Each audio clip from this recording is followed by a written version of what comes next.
All right, everyone, let's get this party started. I'm excited. This is one of my favorite days of the entire course where we get to see what you guys produced, and we will see how that works over Zoom.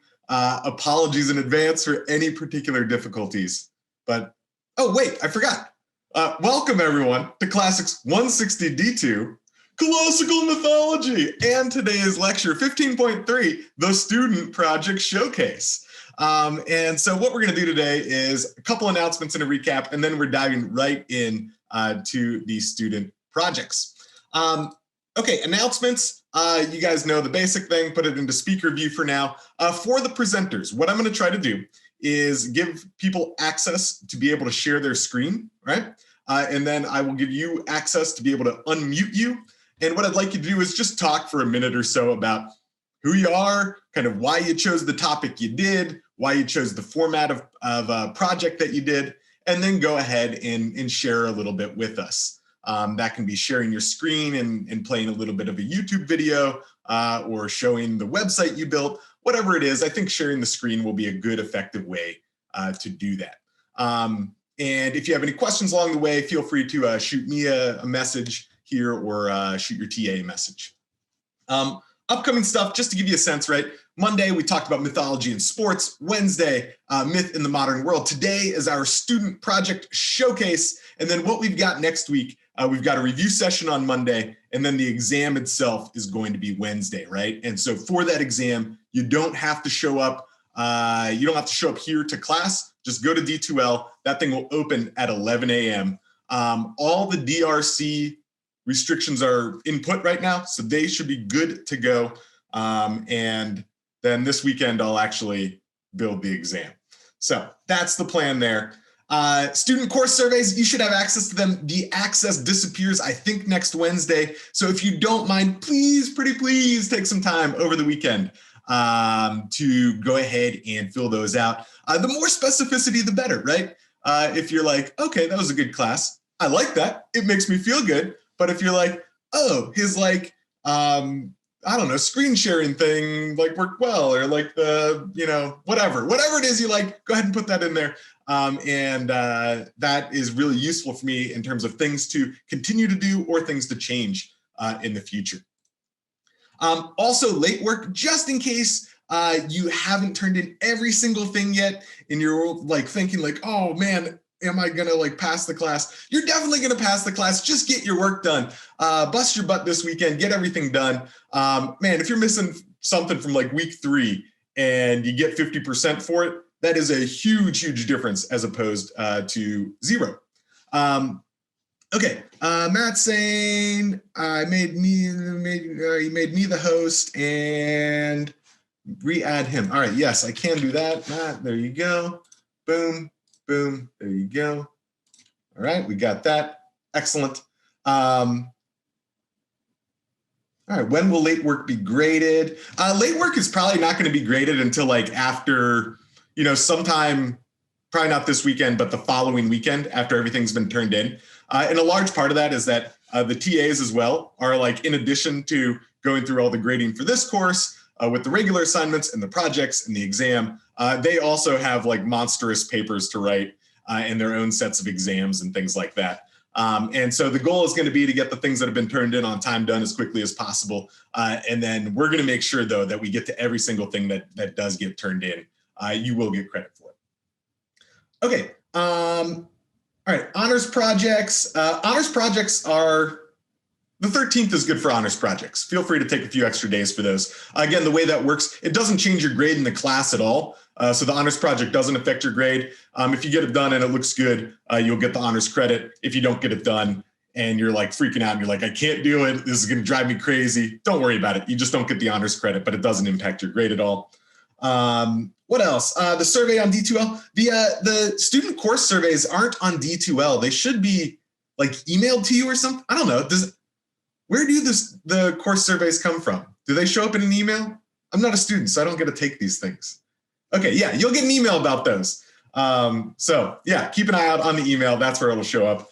Very much appreciated. Will the Writing Center extra credit apply to the digital aspect or the proposal? Okay, so the extra credit you got for the final draft of your research proposal That's going to show up on the research proposal itself. If you're presenting today, you'll get a couple extra points on the project itself. Let's see, what else? Study guide, the study guide for the exam's up. Again, it's not like the most useful thing ever. Really, it's just saying like, I hope you took good notes and please organize those notes. Maybe, if you took notes by hand, consider typing them all out so that you have searchable notes or something like that. It might be a useful way to go about doing that. What is going to be useful is that we've got the potential essay questions up there, and there are 12 possibilities. Feel free to do as much or a little on that as you want. If you're very industrious, go ahead and write outlines for each one. You can be guaranteed you're going to be in good shape then. If you don't want to do that and you're like, I bet it's going to be number 3, right? Then go ahead and write out number 3. And if it's that, you're in good shape. And if it's not, then you'll be like, damn it. But anyway, put as much work into that as you please. Okay, so let's see. How are we going to do this? Maybe what I'll do is okay, yes, here's my new plan. So in the order of presentations, Hannah, you're going to be going first. What I'm going to do here, Hannah, is make you a co-host as well. All right. And that should give you the ability to share your screen, and you should also be able to unmute yourself at this point as well. So first up, we've got Hannah Hudson. So Hannah, feel free to unmute yourself, share your screen if you'd like, and tell us a little bit about what you're doing. Can everybody see it? Yeah, is it sharing correctly? Can you hear me? So we can see you well. It doesn't look like you're muted, but we can't quite hear you yet.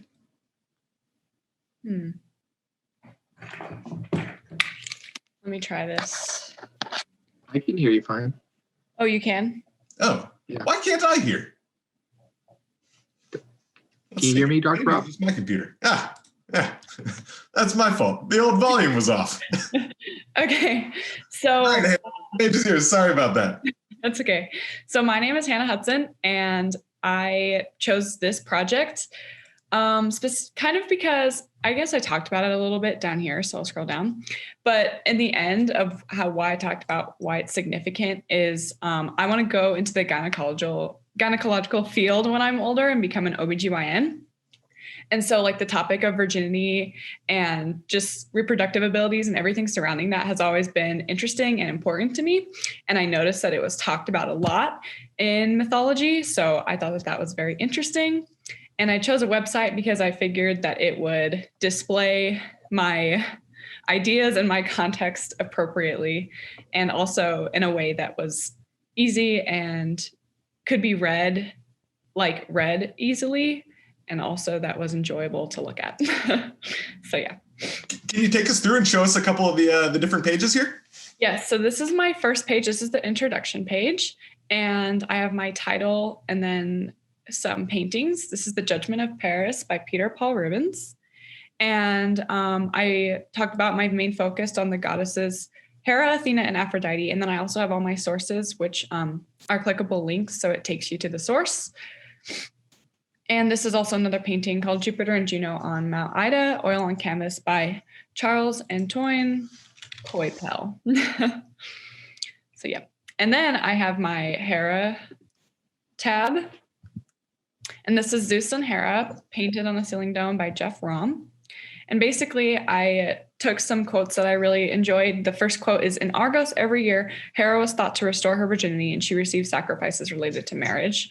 I thought that the idea of like restoring one's virginity was really interesting, especially considering like a lot of people don't believe in that or do believe in that, depending on, I think, religious beliefs and religious values. And then for the marriage quote, I said, Hera's distinguishing feature in comparison with other goddesses is her double connection with royalty and marriage. In this way, she is closely associated with Zeus, who made her the last of all, his flourishing wife. Across the whole Greek narrative tradition, Hera remains the wife of the king of the gods who shares his bed and the queen who shares his throne, which I thought was really interesting because she's both. And then this is another painting, Hera, by Carol. I don't know how to say his last name, Fabritius. And then I also put in a map of the Temple of Hera. And this is also in a sculpture of the head of Hera located in the Archaeological Museum in Olympia, Greece. And then for Athena, I really like this painting actually because of the horse. It looks funny. Athena and Pegasus by Theodore Van Thulden. And basically, she's obviously considered Athena the Virgin or Athena Parthenos. And the quote that I picked for her is, in her aspect as a warrior maiden, Athena was known as Parthenos because, like her fellow goddesses Artemis and Hestia, she was believed to remain perpetually a virgin. Athena's most famous temple, the Parthenon on the Athenian Acropolis, takes its name from this title. And this is another painting I really, really liked. When I found this painting, it was talking about how the Charles Buchel, who painted this, it's an actress who is pretending to be Athena, or like is playing Athena in a play, I believe. And so I thought it was really interesting how it's kind of like a different face, I guess, but it's still Athena. Yes. And this is another picture, and it's in French, so I'm not going to try to read all that, but it's basically Poseidon and Athena in the battle for Athens. All right. And then for Aphrodite, this is obviously The Birth of Venus and by Sandro Botticelli. And I talked about how she has an annual renewal and her virginity. So basically for the first quote, my favorite one I chose is generally considered to represent the parallel and far but unknown renewal of Aphrodite bathing in the sea of Paphos. And that's referring to Hera's annual renewal. So I thought that tied in well with the first quote that I talked about. And for the virginity quote, I said Aphrodite too, although fully and joyously sexual, can be viewed as virginal in the sense of self-determined. Her sexuality is unbridled, untamed in her own. She is married to Hephaestus according to Olympian mythology, but she is neither submissive nor faithful to him. And I thought it was interesting how she's kind of a big representation of maybe what not to do, like for Greek women. So it was kind of like a lesson, like you don't want to do this or else you're going to have to be condemned and go bathe and renew your virginity. And this is Hermes and Venus Gazing into a Mirror by Walter Crane, which I also thought was interesting because she was actually clothed in this one. So, which was different. Most of the paintings of Aphrodite, she doesn't have any clothes on. So, and that is pretty much it. All right. Well, Hannah, thank you so much. That was wonderful. Yeah. I really like the website. It looks great. Thank you. All right. So next up, we have got Drew Marion. Drew, let me go ahead and make you a co-host here. So you should have the ability to share your screen whenever you're ready. So the stage is yours. Feel free to share and tell us a little bit about yourself and your project. Okay, can everybody see my screen? Yep. Okay, so my name's Drew Marine. So I love pop culture. I'm a nerd to the core. And I'm also a competitive Magic the Gathering player. And luckily enough for me, Magic the Gathering has a Greek-themed set called Theros. And so I thought, what better than to compare in pop culture how much of true Greek mythology seeped into this branch of pop culture. So I made a kind of cheesy, fun video podcast with comparing three gods from each pantheon. So I'm comparing Zeus, Poseidon, and Hades to their Theros god counterparts of Heliod, Thassa, and what's the last one? Erebos. And so this is my video.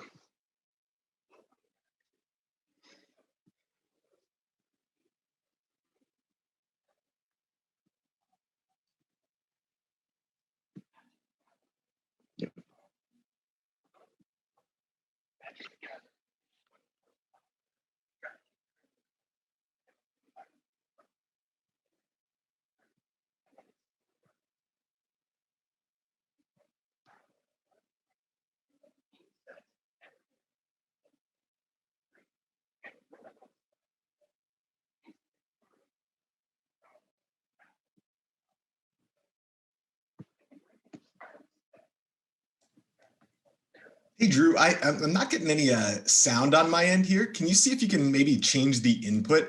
If you have like USB mic or something to put like, I think same as system or something like that might allow the sound to come through as well. So it's not coming through. Yeah, the video looks good. The sound, I'm not hearing anything on my end. Don't have any USB mics. All I have is my computer, so I don't know. Let's see here.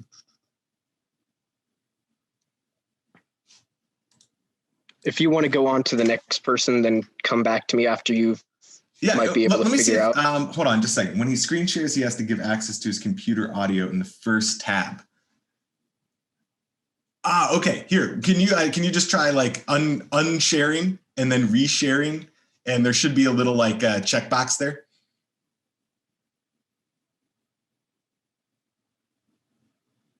Oh, share computer sound. Okay. Think I found it. Perfect. Thank you for your help. Perfect. No, thanks to the crew here. The more you know. I'm your host, Drew Marine. Can you hear it? And today, people, we're going to be talking about two of my favorite things, Magic the Gathering and Greek mythology. For those of you who don't know, Magic the Gathering is one of the most popular strategy trading card games, and it was made by Richard Garfield in 1993, and it is still running to this very day. It comes out with 4 to 6 new theme sets every year since 1993, and one of those sets takes inspiration from Greek mythology, and that's what we're here to talk about. In the Greek-inspired set of Magic the Gathering called Theros, there's all sorts of cards that take inspiration from Greek myths and legends. And there is even a set of gods that are inspired by the Greek gods, and that's what we're going to be diving into. And although I would love to compare all the powers that seeped in from Greek mythology about the Greek gods to the Theros gods and how similar and different they are, that would take too long. So we're going to be looking specifically at 3 gods from each pantheon. Those gods being Zeus, Poseidon, and Hades for the Greek pantheon. Then we're going to be looking at their counterparts in Theros being Heliod, Thassa, and Erebos. Using ancient Greek texts like Hesiod's Theogony, the Odyssey, and the Hymn to Demeter, we're going to be looking at the aspects of the Greek gods and seeing how closely they correlate to the Theros gods. And to draw comparisons for the Theros gods, we're going to be using the physical Magic the Gathering cards and Magic the Gathering lore about the gods. And first up, we have Zeus versus Heliod. The first thing we want to do if we want to compare Zeus and his powers and traits to Heliod's is we have to look at one of the most famous works that he appears in, which is Hesiod's Theogony. But who was Hesiod and why was his writing so important? So Hesiod was an ancient Greek poet in antiquity, and he wrote 2 very famous works, which are the Works and Days and the Theogony. And the Theogony is the one we're going to be focusing on because it gives great insight to the Greek gods, and especially Zeus, and how mortals should act towards the gods if they don't want to incur their wrath. The first similarity will be a similarity between all the gods, not just Zeus and Heliod, and that can be seen in the devotion mechanic and in the Theogony. What these two have in common is the devotion mechanic is basically the Theros version of worshiping the gods, and the Theogony goes into depth on how and why mortals should worship the Greek gods. The main reason is if you don't want to incur their wrath, you should worship them. So that's our first similarity, is that both of these sets of gods get worshipped. One to gain more power, that's in Theros, and one for mortals not to get smited, and that's in the Greek world. The next similarity is between Zeus and Heliod themselves. And this is one of their biggest similarities, which is they were both king among the gods. How Zeus became king can be seen in the beginning parts of the Theogony when he overthrew his father, Kronos, and led the rest of the Olympian gods to face the Titans. And when the Olympians won, the Olympian gods made Zeus the king among gods. How Heliod became king among gods is not nearly as interesting. He was known as the most authoritative and the most respected god in the Theros pantheon. So he was made into the king of gods by the other Theros gods, according to Magic the Gathering lore. Another trait they both share is their tolerance towards mortals. Both these gods' temper and tolerance towards mortals could change on a dime.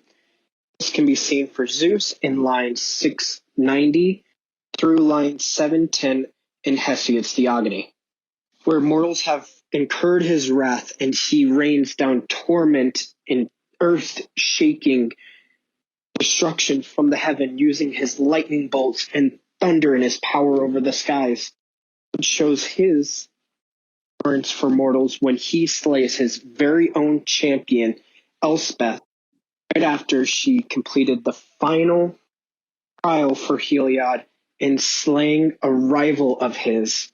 He took her own weapon and killed his own champion. But that's really where their similarities end. As that can be seen on the Magic the Gathering card. This looks wonderful. I'm glad that you got so into it, and it really seems like there's some cool parallels there. So nice job. I know I'm the only one who can clap because you can't hear anybody else's clapping, but they're doing it. Really nice stuff. Next up, we have got Gabby Wolf. Gabby, let me go ahead and make you a co-host here. All right, there we go. So Gabby, the stage is yours. Whenever you're ready, feel free to introduce yourself and tell us a little bit about your project. Okay, hi. 1 second. Let me pull it up. Okay, can you guys see that? Yep, looking good. Okay, so for my project, I made a website, and throughout the course, I've been really interested in how women are portrayed in ancient Grecian society.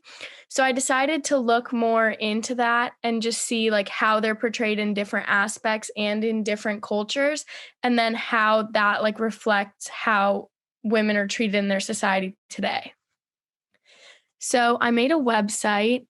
Here's the first page. That is a sculpture of Demeter. So my primary objective was to educate on the roles of women in ancient Greece and the effect these roles played on their society then and now. So I talked about the general role of women in Greece and their role within the household. And like I used one of my sources in there. But I also talked about the exceptions, so like the different aspects of their culture that doesn't follow the general rule. So that would be like Spartan woman, which there's like a bronze sculpture of a Spartan woman on the bottom. And then when women have roles and rituals, which there's an image of that on the top. And then I also kind of go into that.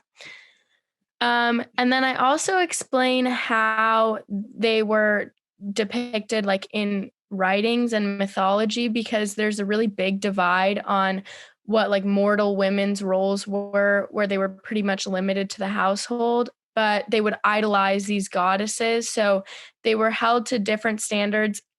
And like, I don't know, I just thought it was really interesting that women were idolized in one aspect of their society, but in the real aspect, they were treated a lot like below men. And then I kind of talked about how both the mythology where the women were idolized and the way women were treated in their actual society, like goes to how women are treated today in modern Greece. And I included sites. They're all clickable links, so you can see my sources as well as some additional ones that I included. Yeah. All right. Gabby, it looks wonderful. Nice job. Well done. Yeah. All right. Good stuff. Good stuff. Next up, we have got Athena herself. Athena, let me go ahead and make you a co-host here. There you go. And the stage is yours. So feel free to jump on here, share your screen, and tell us a little bit about yourself and your presentation. So I'm Athena, and I did my project obviously on Athena because it's my name. And I just thought she's a cool person because I don't know, we share the same name. Anyways, so basically, what I did was I compared Athena and Ares because they're both deities of war, yet they both represent very different things.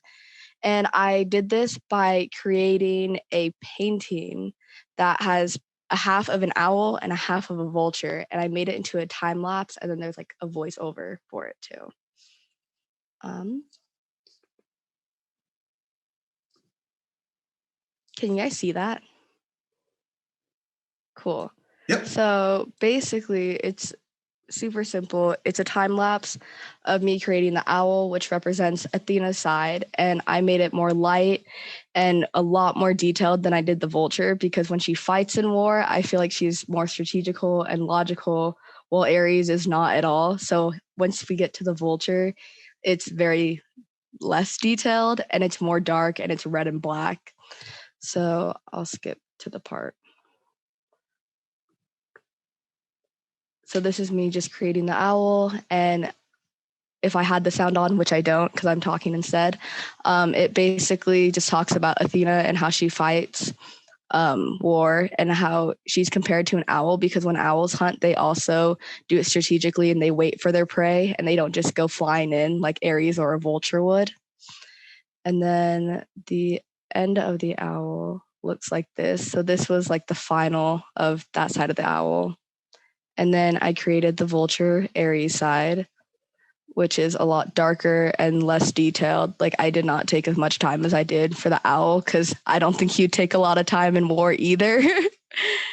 So the ending result of those would be right here. So this is the finished product. It's 2 different canvases put together. One side representing Athena, while the other side is representing Ares. And I thought this was important and cool because in ancient Greek society, when women fought in war, they didn't actually go into battle while the men did, and they were more brute force. And yep, that's my project. Right. Athena, it looks fantastic. Well done. Really nice stuff.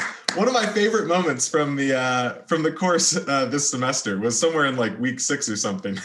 And like Athena sent me like a 1-line email that said like, it's super weird just hearing my name like throughout the entire lecture. That really, it made my day.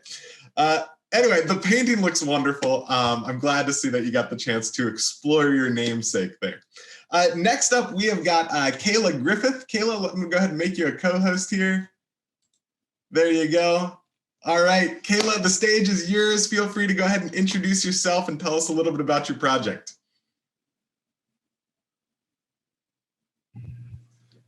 Hi, I'm Kayla. So I did my project on tactics for success within Greek society.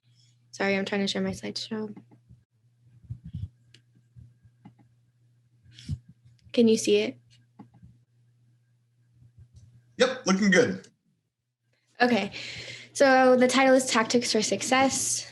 And then I put as my thesis statement kind of that the best tactic for success when it came to Greek mythology came from unique and clever thinking. And then the first example I had was from the Trojan War. Like the Greeks were losing and then they seeked help. Hold on, this is blocking my slide. Okay. The Greeks were losing and seeked help from the gods. Athena advised them to build a wooden horse, having the best warriors hide inside of it. So the Greeks followed this plan and pretended to forfeit the war. And then even one of the Trojan priests was telling everyone not to accept the horse because he was saying that it was a trick. But since he did that, Athena punished him, and I think she made him lose his eyesight. So then all the Trojans saw it as a sign from the gods to accept the horse as a gift. So they took it in, and then they ended up losing. And then there's a picture of the horse, and then like the Trojans, or the Greeks, sorry. And then my second example was Heracles and his 12 tasks. So his second one was to kill the Lernaean Hydra. I don't know how to say that, sorry. But it was impossible to kill because every time you cut off its head, 2 grew in its place. So he called for help on Lolois. I don't know who that is. I don't know how to pronounce it, but I'm pretty sure that was like his half-brother. And he had the idea to cauterize each head as they killed it so another one wouldn't grow back. So that's how they were able to defeat it. And then the sixth task was to kill the Stymphalian birds.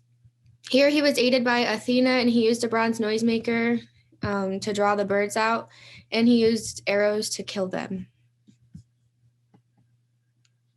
So there's him using the noisemaker and killing the birds. And then there's the Hydra. So similarities was that in both stories, there was outside help, mainly from Athena, and that the outcome was success, even though like the odds weren't in their favor. And they did so with unique ways of thinking. So like thinking outside the box. An analogy for this could be like opening your own door. It's cheesy. Yeah. So in conclusion, because of thinking in new and inventive ways, success is easier to come around. So the Greeks won the war from testing something that had never been done before.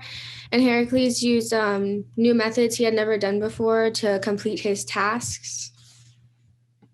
And then from this, we learned that the world of ancient Greece had a lot of complex thinking and that it's still memorable today.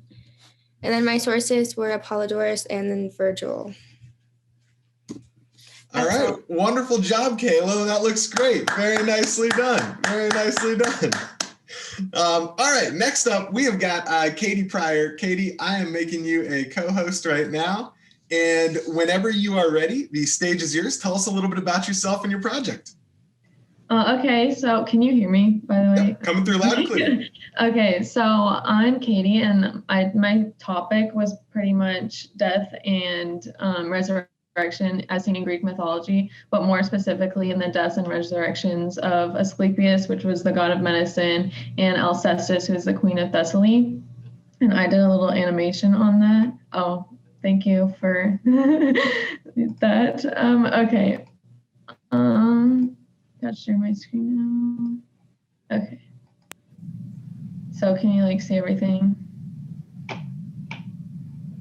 Okay.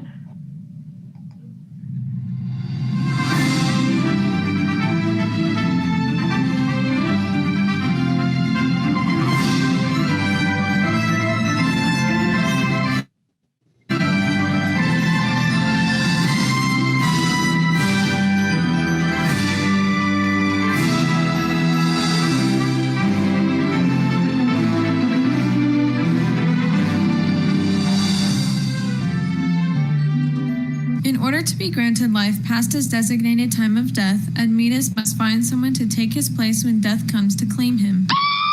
Unfortunately, his old parents are unwilling to help him. That's too damn bad! Admetus' wife, Alcestis, offers to sacrifice her own life because she does not want to leave her children fatherless or to be left herself bereft of her beloved husband. When Alcestis is on her deathbed, Admetus promises never to remarry. When Heracles visits Admetus' castle and learns of the situation, he decides to go wrestle death and rescue Alcestis. He returns to the castle with a veiled woman whom he presents to Admetus as a new wife. Ooh, what a fox. The woman is revealed to be none other than Admetus' beloved wife, Alcestis. Heracles had found a solution that none had foreseen. Yeah, all right!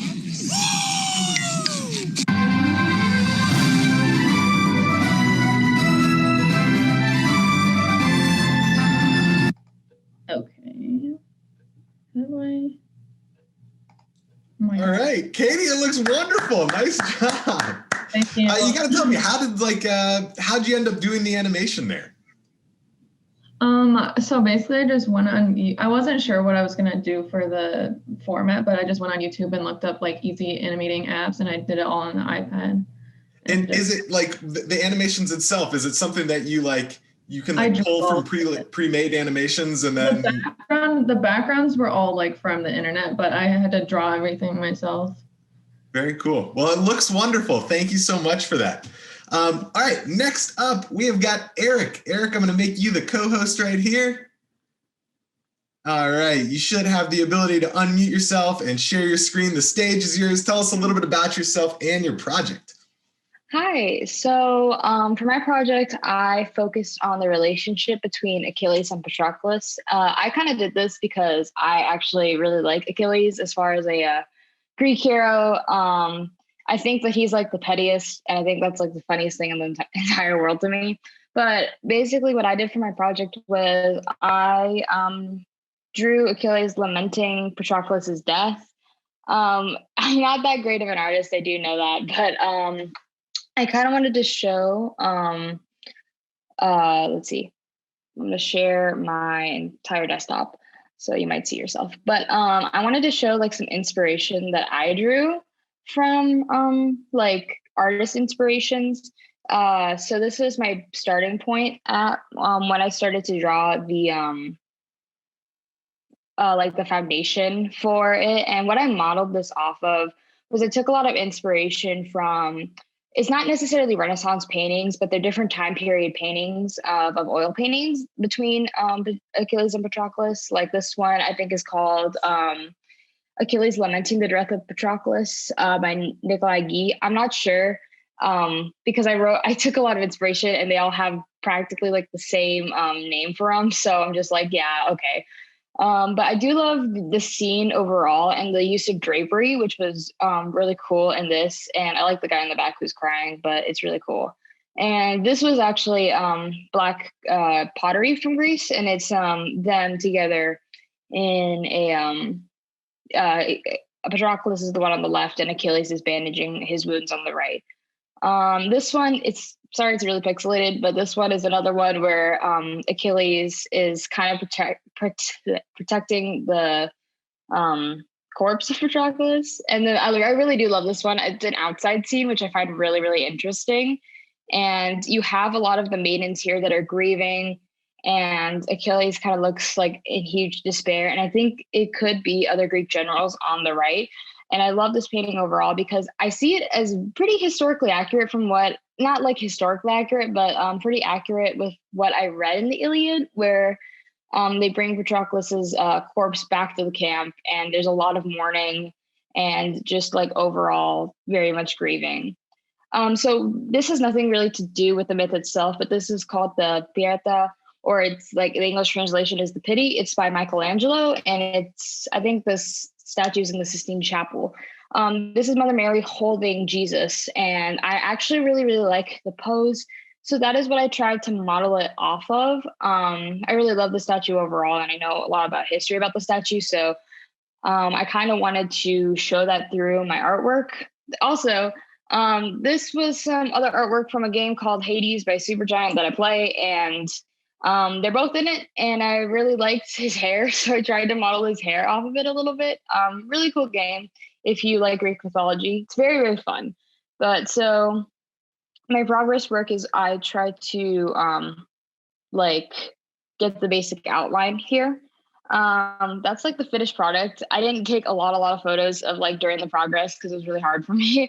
But I added gold embellishments because I kind of wanted to show the importance of like Achilles or Patroclus's wounds and like Achilles is grieving, because I feel the significance of their relationship wasn't like super stressed in the Iliad till the very end is what I saw, because it's Patroclus's death that really brings the Trojan War to a conclusion. It's like because Achilles is so angry and frustrated that he knows he's going to go to his own death if he kills Hector, but he's going to kill Hector anyway because he's lost someone very close to him.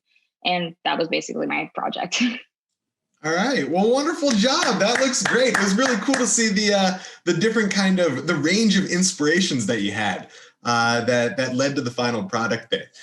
Okay, so here's what we're going to do. We're going to do attendance really quick. I want to make sure that everybody who showed up to support their classmates gets rewarded. So the color today is red. Go ahead and put red in there for attendance number 38. And then what we're going to do is we're going to do one more presentation today. So Violet, you're going to be up next. I'll make you co-host now while we're doing the attendance. And then on Monday, Emma and Valeria and Rana, you guys will go on Monday. So we'll start class with that. That'll take about the first 10 to 15 minutes or so. And then we'll conclude class on Monday with the review session. All right. So we'll go ahead and give you one more minute. And then Violet, the stage will be yours right after that.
All right. So, Violet, whenever you have the chance, whenever you finish up with the attendance, you should be a co-host now. So feel free to jump on here at your leisure, introduce yourself, tell us a little bit about yourself, and show us a little snippet of your project.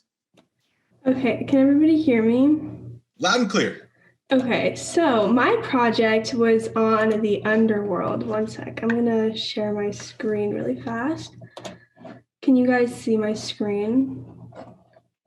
Okay, awesome. So basically, I decided to do my project on the underworld, and I did a lot of research on different myths having to do with the underworld, the different parts of the underworld, and I really wanted to make a game about the choices in life affecting where you go after you die. So I made a choose your own adventure game that you get to play. And basically you go through different myths, you can choose different things. And then in the end, it'll tell you what part of the underworld you ended up in based off of like, if you were like a really, really good, awesome hero, or if you were really bad and ended up in Tartarus. So I can't go through all of it because it's kind of a lot. I'll show you at the end, but I can go through an example. I wanted to make it very accessible. So I use like more casual language, and I wanted to make it so that if somebody who had no idea what Greek mythology was like at all could still have fun with it. Like my parents were playing it and they're like, oh, look, I did this. And I also wanted to showcase how different it is from like Christianity's version of hell. Because you can be like a decent person and you still don't end up in like, you know, eternal springtime and everything. So yeah, I'm just gonna do one example and then I'll show you like the overall. So we all know the story of Tantalus, but let's say I didn't know. Okay, so you enter the world as King Tantalus. You're an esteemed king and are given the opportunity to dine with the gods. Would you like to go? I'm obviously going to choose yes. I mean, they're the gods. You decide that you want to trick the gods. This is where it goes wrong. You think you should kill and cut up your own son, Pelops, and serve him to the gods, trying to see if they will notice. Do you go through with the plan? Now, if you were somebody who didn't know anything, you'd probably press no. But because I know this story, I'm going to press yes. Okay, that's weird, but you arrive at the dinner. The food is amazing. Everything is so beautiful. They have a drink called the Nectar of Ambrosia, the food of the gods. You feel that you have to take some back home with you. It's too good not to. What do? Obviously take some. Amazing, right? Turns out the gods are not as dumb as you think. They see right through your act. And then it'll tell you a little bit about where you're going, which is Tartarus and your punishment. And then it tells you more about Tartarus. Yeah. And then I'm just going to show you like, this is the overall, let me zoom out a little bit. Let's see. Like this is the overall map or whatever. So there's a lot of different endings. I think there's like 30 or something. So I obviously can't show you all of them, but I just wanted to make it like really interactive and like kind of fun. So yeah, that's my project. Violet, it looks wonderful. Thank you so much for that. I really like that. I haven't seen that software before. Is it something that you have to purchase? Is it something that anybody can kind of use? I could totally imagine using that just like on a different assignment that everybody does something like that in the future to kind of do a creative take on things. It's free. So I just searched it up and then you send a link and then you just have a password. So like my password is just Zeus or whatever so that anyone can access it, but then they can't edit it.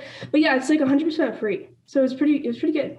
Wonderful. Well, thank you presenters so much. I really, really appreciate the fact that you took the time and effort to share your projects with the class today.